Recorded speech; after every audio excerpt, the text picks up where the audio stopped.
કૃષ્ણ. ગોરા માં, ગોરા બહુ થાકેલો દેખાય છે. દેવીબેન, મને લાગે છે તમારે પહેલા એને ઘરે લઈ જવો જોઈએ.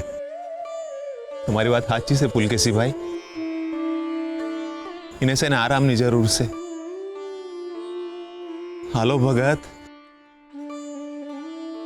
હાલ બેટા.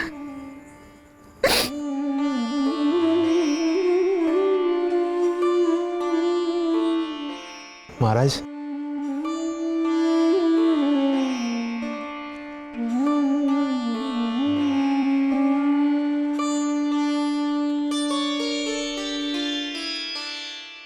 મરેલો માણા?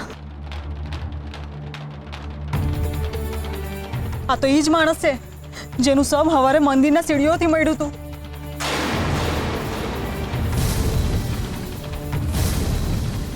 પણ એ તો મરી ગયો તો ને, તો જીવતો કેમ ન થયો?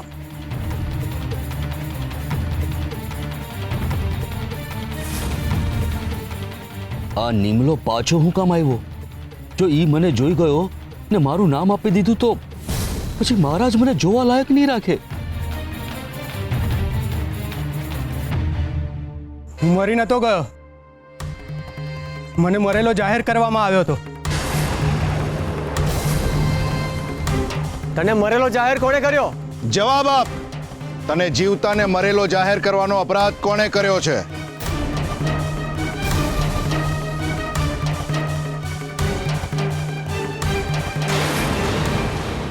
જવાબ આપ.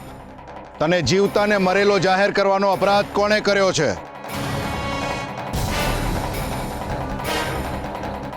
ફસાઈ ગયા પૂજારી બાપા.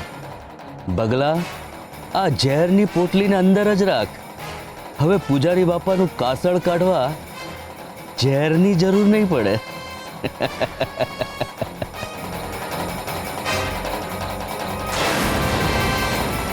પૂજારી બાપા, પૂજારી બાપા,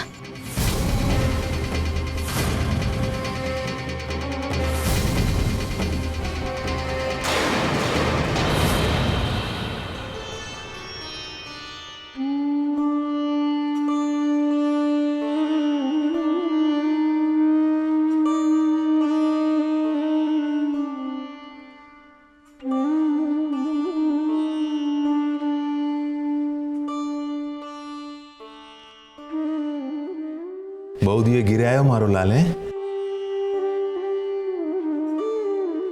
હે ગોરા બેટા, તને ભૂખ લાગી હશે ને? હું ખાહે તું? હું તારા હાટું રોટલા ઘડી દઉં. હો માં, તું મારી પાસે બહેને.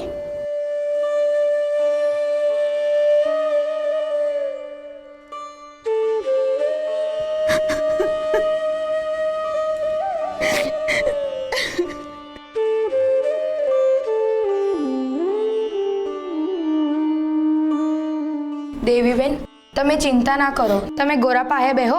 રોટલા હું મારા ઘરેથી લઈ આવું છું.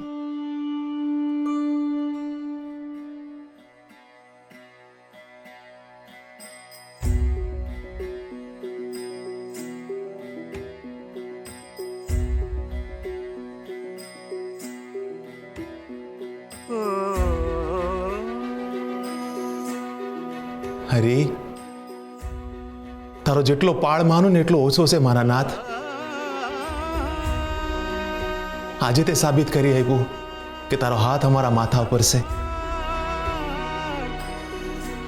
તું નિરાધારનો આધાર છે ને દખ્યાનો બેલી છો તું.